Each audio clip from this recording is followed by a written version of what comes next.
It almost make me want to have something against my brown brothers. And it's like, why does every minority that comes to America wants to latch on to the black struggle and try to get some of those resources?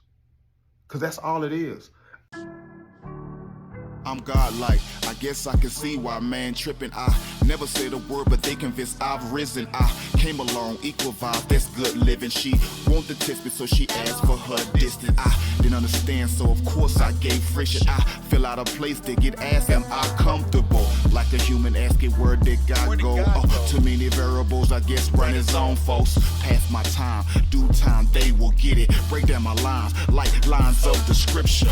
Realize the wrong, then we can go and settle the differences. Realize my wrong, then we can settle the differences.